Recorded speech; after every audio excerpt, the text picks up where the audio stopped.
When you feel nothing, it's not peace, it's a warning. That numbness is your soul asking for motion, not rest. You must force yourself to act, not because you're ready, but because action creates readiness. Progress begins the moment you move through the fog. The way out isn't waiting, it's walking. That's how strength is built, step by reluctant step. How to force yourself forward when you feel nothing. So discipline replaces numbness forever. You are not your feelings. You are your standards. You wake up blank, no spark, no fire. The air feels heavy, but nothing is wrong. That's the trap. Because when nothing is wrong, most people do nothing. They wait. They wait for motivation, for a sign, for energy. And in waiting, they wither. But listen closely. You are not your feelings. You are your decision. The man who only moves when he feels like it is a puppet, controlled by moods, swayed by invisible forces. But the man who moves regardless, he becomes the master of his destiny. So what do you do when the fire is gone? You move anyway. You don't wait for emotion. You create momentum. Start with your shoes. Put them on. Walk. Say one powerful sentence out loud. Move your body like a soldier and your soul will catch up. Imagine this. You rise from bed, still half asleep, but you force a breath. You stretch your arms. You whisper, "Let's go." And by noon, you've conquered more than the man who waited all day to feel like it. Ask yourself, have you confused mood with meaning? Are you living as a cause or as an effect? You don't need to feel alive to act alive. Action first. Feeling follows. The day belongs to the man who claims it, not the one who waits to be claimed. Most people wait. Winners create. Most people spend their lives waiting. They wait for courage, wait for clarity, wait for passion. And in that waiting, they lose years.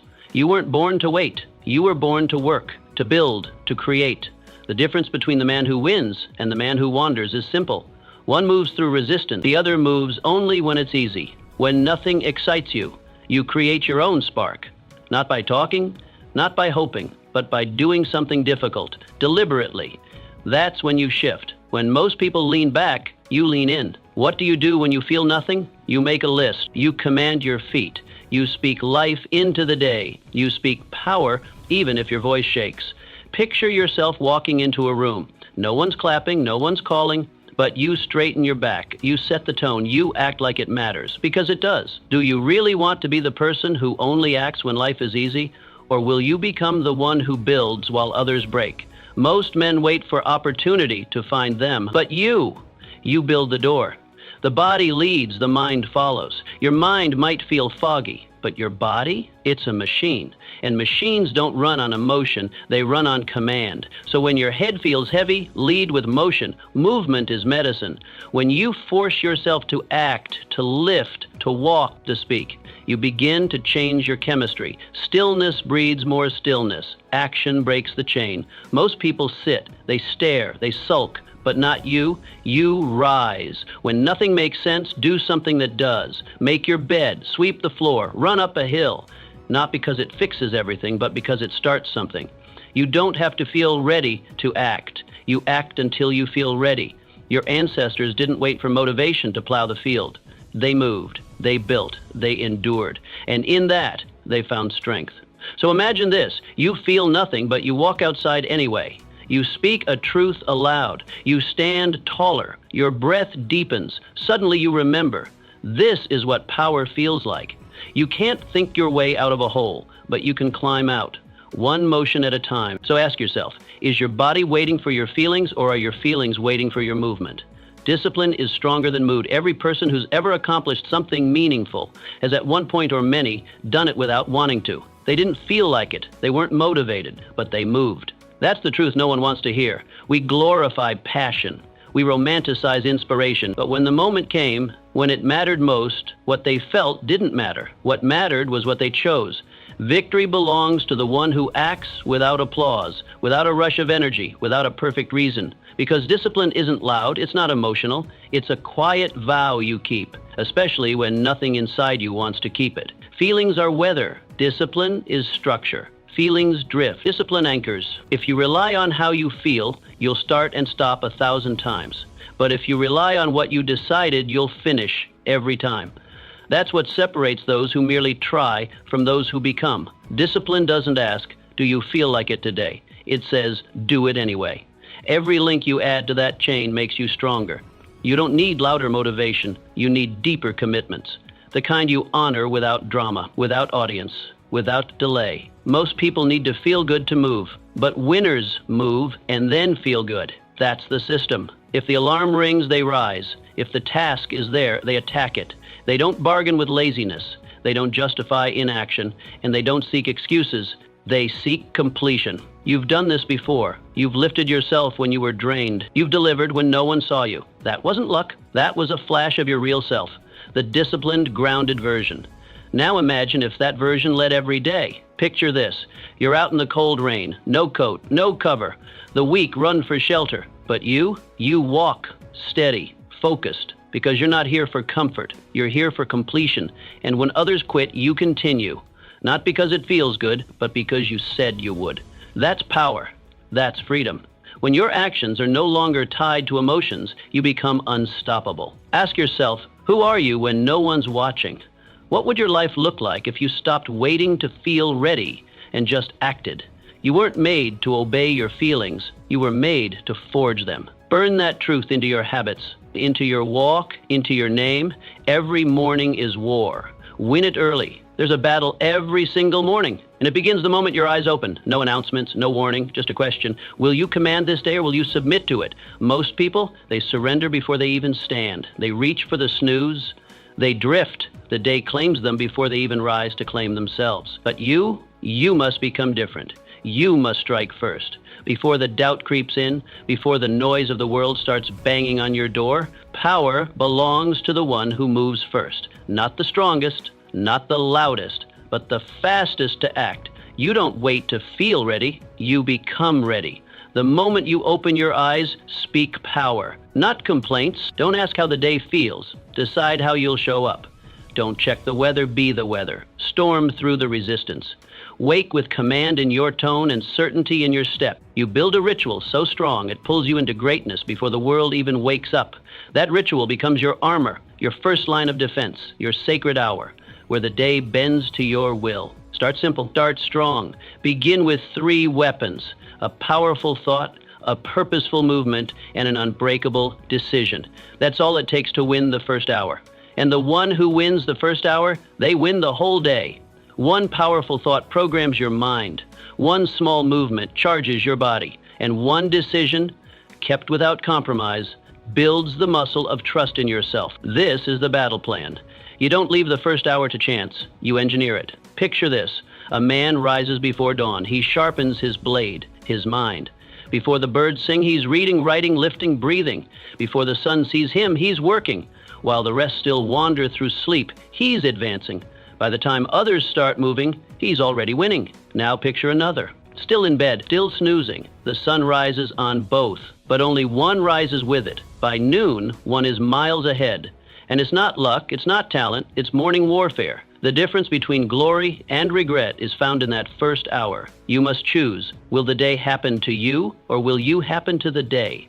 One is reaction, the other is command. Most people stumble into their day hoping for clarity, hoping for motivation, hoping for direction. But you start with certainty, with movement, with fire. Because if you own the morning, the rest of the day falls into line.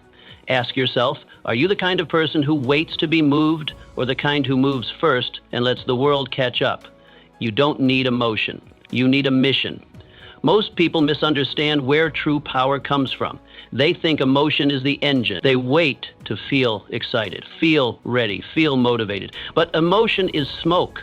It rises and vanishes. It flares and fades. It's not the engine. It's the exhaust. What lasts, what drives, what builds is mission.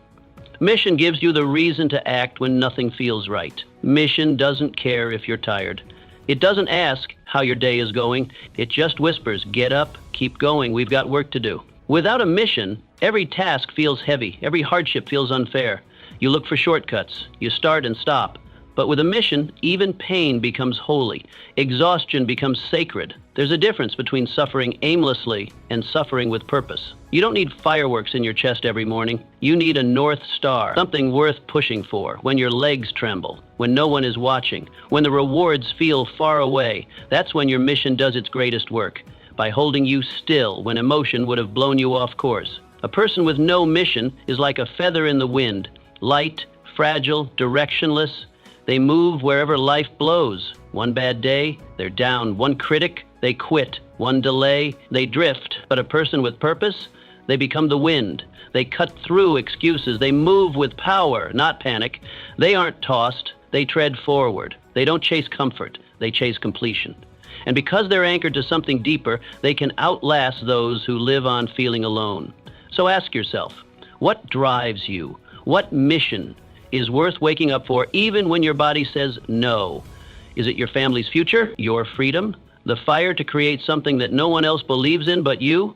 What's your why that refuses to let you quit, even when quitting looks easy?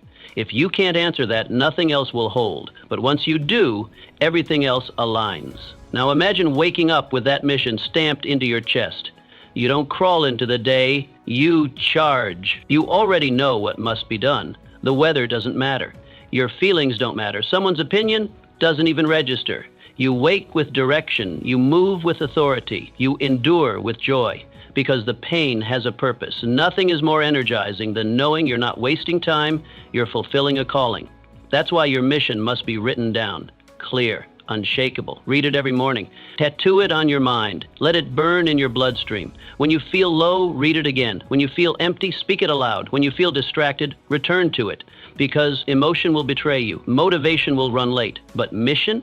Mission shows up every single time. So ask yourself this final question. Is your life being led by impulse or by intention? One leads to regret, the other leads to legacy. You weren't built to follow your feelings, you were built to forge through them. Let your mission be your fire, and never let it go out. You were built for storms, not silence. Life was never meant to be easy. And you weren't made for ease. You were crafted for storms, for pressure, for challenge, for resistance. That's where the real work happens. That's where you happen, in the struggle, in the discomfort, in the places where the world presses in and demands more than you feel ready to give. Oddly enough, it's in those exact moments that your true strength is born. Ease softens, struggle sharpens, and somewhere deep inside, you already know that. When nothing excites you, when the days feel flat, the hours feel numb, it's not because you've lost something. It's because you've stopped stepping into the arena. You've gotten too careful, too safe, too quiet. You've avoided discomfort for so long, you forgot how to fight. Your edge has dulled, not because life beat you, but because you stopped choosing resistance. The fire that once moved you didn't burn out. It was starved. You've let the silence settle in, and now it's time to shake it off. Remember this. Iron doesn't sharpen in stillness. It sharpens in fire, under pressure, against grit. That's where the edge returns. That's where the blade remembers its bite. And you are no different. You do not evolve through repetition. You evolve through resistance. That's why you must not run from the hard things. You must lean in. You must choose the task that terrifies, the mission that overwhelms, the road that rises up to meet you with teeth. Most people crave a quiet life, but end up with a silent one. They chase comfort so hard they lose aliveness. They wake up in beds they don't remember choosing, walk paths they didn't build, and fill their days with routine, void of fire, void of challenge, void of real living. It's quiet, yes, but it's the quiet of slow erosion, quiet desperation, a life that never truly lived. But you were never meant for that kind of sleep. You choose the storm. You walk into the test. You volunteer for the wait, because that's where your real self emerges. You don't grow by avoiding the edge. You grow by dancing on it. You want to feel alive again? Then scare yourself. Do something you're not ready for. Speak before you feel steady. Volunteer first. Lead the charge. Say yes when every cell screams no. That's where the blood returns. That's where the fire roars again. Now picture this. You stand at a crossroads. One path is smooth, familiar, the path of comfort. The other, rocky, unknown. It looks difficult, unpredictable. It demands something from you. Most people, they walk left, toward ease, toward safety, toward nothingness. But you walk forward, straight into the wind. Not because it's safe, not because it's easy, but because it's right. Because that's where your future lives, in the heat, in the cold, in the wild places. Ask yourself, are you shrinking into safety or stepping into strength? The question isn't about pain, it's about purpose, about choosing the kind of life that doesn't just exist, but awakens. And when you feel numb, when nothing stirs you, don't sit still. Walk into the wind, head high, shoulders square. That's where your power lives. That's where your blood returns. And that's where you return.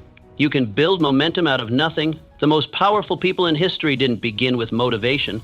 They didn't wait for applause. They didn't sit around hoping for the perfect plan, the perfect mood, or the perfect timing. They started with nothing, no certainty, no map, no encouragement, just a simple decision to move, quietly, steadily, without fanfare. And they kept moving when the noise was absent, when no one noticed, when the results weren't immediate, because they understood the truth. Greatness doesn't erupt. It accumulates, brick by brick, step by step, action by action. Here's the secret that most people never learn. You don't need a big action. You need a first action. Not a grand plan, not a perfect schedule, just a start. One decision, one page written, one lap run, one call made. That single movement is where it all begins. Not because it transforms your world in that instant, but because it breaks inertia.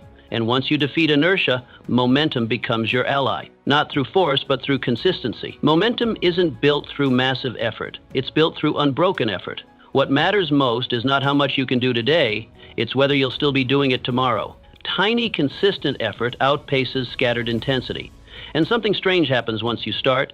Energy doesn't precede the movement. It follows it. You don't feel energized first and then act. You act first, and then energy arrives. The mind starts to focus, the body wakes up, the fire returns, not by chance, but by motion. Most people wait to feel right before they begin, but feelings are fragile, unreliable, fog. They change with the weather, the sleep, the food, the mood.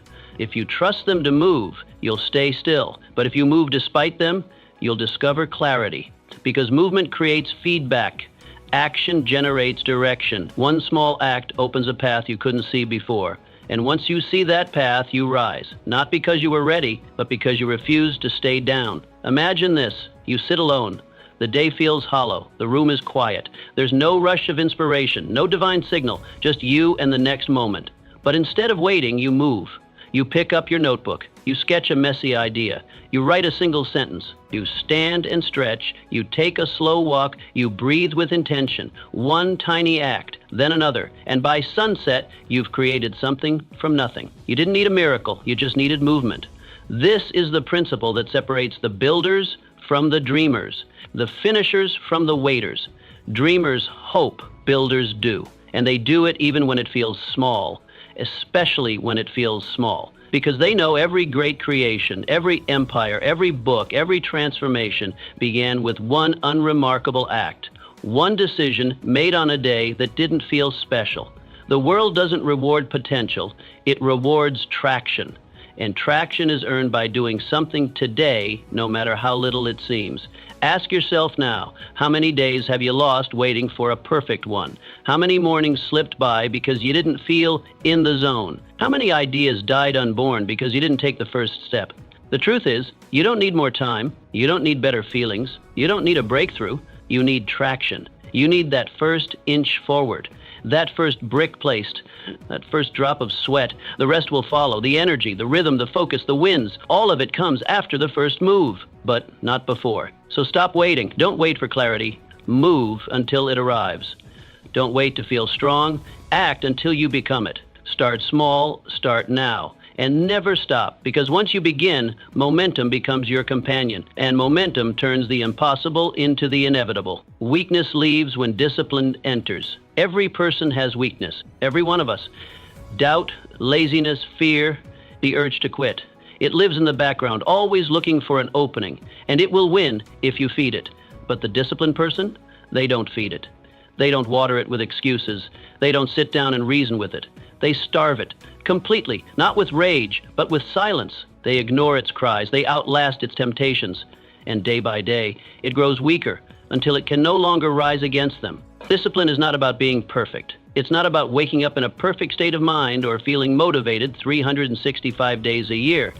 Discipline is about having a rope strong enough to pull you out of the pit, especially on the days when you feel nothing. It's about doing what you said you would do regardless of your current emotional state, because emotions are clouds. Discipline is stone. And if you want to build something that lasts, you don't build it on feelings. You build it on foundation. People often confuse discipline with ambition. They think it's about chasing huge dreams or grand goals. But that's only a part of it. True discipline is found in the smallest corners of life. The daily decisions, the ones no one sees, no cameras, no praise, no applause, just you and the standard you've sworn to uphold. It's in what you eat, what you say, what you do when you don't feel like doing anything. It's the ability to show up consistently, not perfectly, but relentlessly. Most people break in silence, not in chaos, not in war, but in quiet moments, in the softness of a morning when no one is watching, in the stillness of a decision made alone. They fold, they slip, because their strength depended on pressure, not principle. But you must be different. You must be the one who obeys your own orders, even when it hurts, especially when it hurts, because that's when the transformation happens.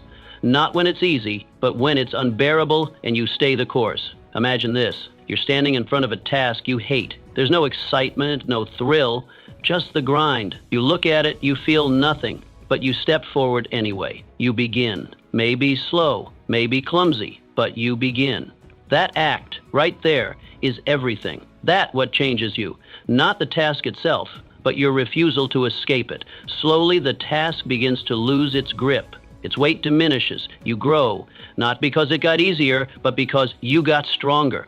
Weakness doesn't die quickly. It dies from starvation, and that starvation is discipline. Every time you choose action over excuse, focus over distraction, consistency over comfort, you are cutting off weakness at the root. And yes, it fights back. It screams for relief, but you don't give it an inch. You let it wither. You let it shrink. You keep moving, not because it's glorious, but because it's necessary. Ask yourself now, are you feeding your strength or feeding your excuses? Because you can't do both. Every decision tips the scale. Every moment is a fork in the road, and no one's coming to save you from the wrong choice. Only you can set the standard, and only you can keep it, even when it's cold, even when it's lonely, even when the world says, take it easy. That's when you tighten the rope. That's when you dig in. Discipline is not a feeling. It's not even a habit. It's a conviction, a private vow to yourself. I do what I say. I don't betray my own word. When that becomes your identity, everything shifts. Your energy returns. Your mind clears. Your backbone strengthens. Because now weakness has no seat at your table. It has no room in your house. You've chosen to live with standards, not with excuses. Discipline is the enemy of weakness. Bring one in, and the other must leave. You can't serve both. You can't walk both paths. One leads to power, the other to regret. So choose right now, not tomorrow, not next week, right now. What will you feed? And when the day is long, when the fatigue whispers lies, when nothing in you feels like continuing, remember this: the disciplined one moves anyway, and because of that, they become someone else entirely. Someone unstoppable, someone forged by fire, someone even their old self wouldn't recognize. Be that person. Starve the weakness, feed the standard, and never look back. You are training the world how to treat you every single day. Whether you realize it or not, you are teaching people who you are, not with your words, but with your behavior, not with declarations, but with decisions. You teach people what's acceptable by what you tolerate in yourself, and here's the hard truth. Every time you quit on your goals, your standards, or your promises to yourself, you silently tell the world, it's okay to treat me this way. Because if you don't respect your own word, why should they? But when you force yourself, especially when you feel nothing, you broadcast a different message. You show the world something rare. You show that you are reliable, that you are not a product of mood, weather, emotion, or circumstance. You act not because it feels good, but because it's right. You act because you gave yourself a command and you intend to honor it. And that quiet reliability becomes your greatest form of power. Respect is not built in moments of glory. It's built in the invisible acts. It's born when you do the hard thing alone, with no audience, when you keep your word in the darkness, when you rise without recognition. Those acts accumulate. They build your spine. They carve your name. And though most people won't say a word, they notice. Quietly, subconsciously, they begin to adjust around you. That's the secret most miss. You don't ask for respect, you command it. Through consistency, through reliability, through showing up sharp when others show up sloppy. People may not understand why they listen when you speak or why they instinctively follow when you move. but it's because you've trained them by first training yourself. Your presence says, "I don't bend," and that silent message is louder than any speech. Picture this. Two people enter a room. One drags his feet. He slouches, he sighs, he looks defeated before the day begins. He may not say it aloud, but his posture whispers, "I've given up on myself." The other walks in with quiet strength, head up, eyes forward, calm, focused, intentional. He doesn't shout, he doesn't brag, but the room notices. His discipline speaks for him. That's what quiet authority looks like. So ask yourself, who are you becoming? Because you're becoming someone whether you're paying attention or not. Every action, every pattern, every standard you either hold or break is forming the type of person you are. Are you teaching the world that you're strong, that you finish what you start, that your words mean something? Or are you teaching them to take you lightly because you take yourself lightly? When you show up sharp, mentally, physically, emotionally, the world adjusts. It meets you with higher energy, greater opportunity, more respect. But when you slack, when you let yourself slide, the world mirrors that too. It lowers the bar. It reflects your lowered standard.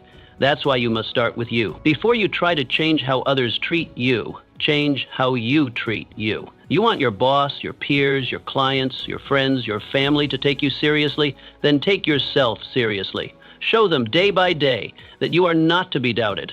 Not because you shout your worth, but because you prove it in silence. Let your habits speak. Let your discipline speak. Let your refusal to fold under pressure speak. That's how the world learns who you are. And it doesn't take grand gestures, it takes daily alignment. Wake up and make your bed, not for the room, but for your mind. Speak with clarity, not to impress, but to express truth. Train your body, not for vanity, but to build discipline. Show up early, speak less, finish what you start. These are not small acts. These are how empires are built, one brick at a time, laid by someone who no longer tolerates weakness. Begin where it's hard, begin where it's quiet, begin where you don't feel ready. Because the world is watching, not with eyes, but with response. And how it responds to you will always mirror how you treat yourself. You don't need a crowd. You don't need applause. You need a standard that refuses to bend. So the question is simple. Are you training the world to take you seriously or softly? And if you don't like the answer, the solution starts with a single step. Begin. Begin with strength. Begin with discipline. Begin again if you must, but begin. Because every time you sharpen yourself, the world feels it. Every time you raise your standard, the world rises too. And one day, without realizing it, you'll walk into a room and it will fall quiet. Not out of fear, not out of fame, but out of respect. Because you've taught them who you are. By first refusing to be anything less. Nothing changes if you don't act differently. Most people think time changes things. They believe that if they just wait long enough, their lives will somehow improve. They mark days off the calendar as if the passage of time itself carries magic. But time is passive. Time doesn't change your habits. Time doesn't shift your identity. Time doesn't rewrite your story. Action does. You can wait 5 years and still be in the exact same place, mentally, physically, emotionally. You can grow older without ever growing up. What moves your life forward is not the tick of the clock. It's the decision to do something different. And that decision becomes most vital when you feel nothing, that emptiness, that boredom, that lack of fire. That is the test. That's the battlefield where your future is decided. Anyone can act when they feel inspired. Anyone can move when momentum is already on their side. But those who transform, they move when it's quiet. They move when the heart feels flat, the sky looks gray, and nothing inside says go. That's the difference between repeating your life and rebuilding it. Change doesn't arrive at your doorstep. It doesn't come wrapped with motivation and sunshine. Change is created through resistance, through discomfort, through small, powerful shifts that feel inconvenient but matter deeply. It's built